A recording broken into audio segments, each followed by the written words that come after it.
সারা বিশ্বের ঋণ খেলাপির তালিকায় শীর্ষ 10 দেশের মধ্যে বাংলাদেশ হচ্ছে 2 নাম্বার। এই দেশকে আগে খেয়েছে ব্রিটিশরা, তারপর খেয়েছে ভারত, তারপর খেয়েছে পাকিস্তানিরা। তারপর থেকে যে যখন ক্ষমতায় আসছে সেই লুটপাট করে খেয়ে যাচ্ছে। এদিকে বিদ্যুতের জন্ম হয়েছিল ইউরোপ আমেরিকায়, আর মৃত্যুবরণ করেছে আমাদের বাংলাদেশে। কারণ এদেশে 24 ঘন্টার মধ্যে একবারও কারেন্ট যায় না, শুধু মাঝে মধ্যে একটু একটু ফুসকি মারে। অন্যদিকে এসএসসি পরীক্ষায় ফেল করা ছেলেদেরকে ঘান্নাম বিষয় ও মেয়েদেরকে খাদ্দামা বিষয় নিজ খরচে সৌদি আরবে পাঠিয়ে দিতে চান জনকল্যাণ পার্টির নেতা লিডার খাইরুল দেওয়ান। এদিকে আজ বিশ্ব হাতি ও যুব দিবস। টাকার লোভে পড়ে 400-500 কেজি ওজনের হাতির মতো বতামারা সুগার মাম্মিদেরকে বিয়ে করা যুবক ভাইদের জানাই বিশ্ব হাতি ও যুব দিবসের শুভেচ্ছা। অন্যদিকে চায়না জাপান থেকে অন্তত 200 বছর এগিয়ে আছে আমাদের বাংলাদেশ। কারণ টিকটকার অনামিকা ঐশীর বাচ্চা ডাউনলোড হওয়ার আগে নিজের নামে ফেসবুক পেজ খুলে বাবা মাকে নিয়ে পুষ্ট করে ফেলেছে।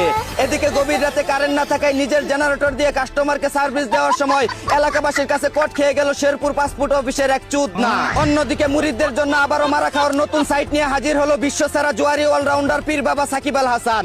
বাবার কথা শুনে যারা খেলবে অনলাইন জুয়া, নিঃস্ব হয়ে নিজের হাতে থাপড়াইতে হবে। এদিকে বিয়ের আগেই 5 গোল করে ডাবল বেলুন সহ জুলেখা কাপ গড়ে তুললো কুষ্টিয়ার রোনালদো।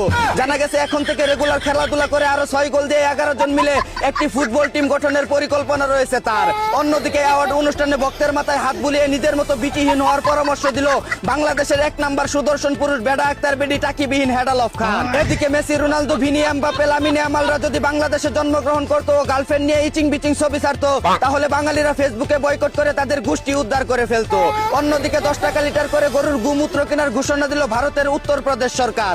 এর খবর শুনে বাংলাদেশের সব খামারিরা দুধ বিক্রির পাশাপাশি মুদ বিক্রি করার জন্য গাট্টি গুট্টি বান্দা হেলিকপ্টারে করে ভারতের উদ্দেশ্যে রওনা দিয়েছে। এদিকে নীলফামারীতে বিদ্যুৎ অফিসে হামলার বয়ে নিরাপত্তা চেয়ে থানায় আবেদন করলো বিদ্যুৎ কর্মকর্তারা।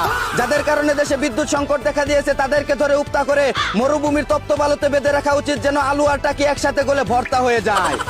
এই ছিল দেশে ঘটে যাওয়া সব তিরিং বিরিং খবর। চাইনা থেকে আগত মিস্টার চুদ্রিং পংকে সাথে নিয়ে আমি ছিলাম চিন্তা কর্মজীবর। শুনছিলেন আপনারা আবাইত্যা টিভির দুঃসংবাদ। এতক্ষণ সাথে থাকার জন্য ধন্যবাদ। ভিডিওটি ভালো লাগলে উড়াদুরা শেয়ার করে দিন। বিনোদনকে বিনোদন হিসাবে দেখুন। ঝাঁকা নাকা পেজটি ফলো করে রাখুন।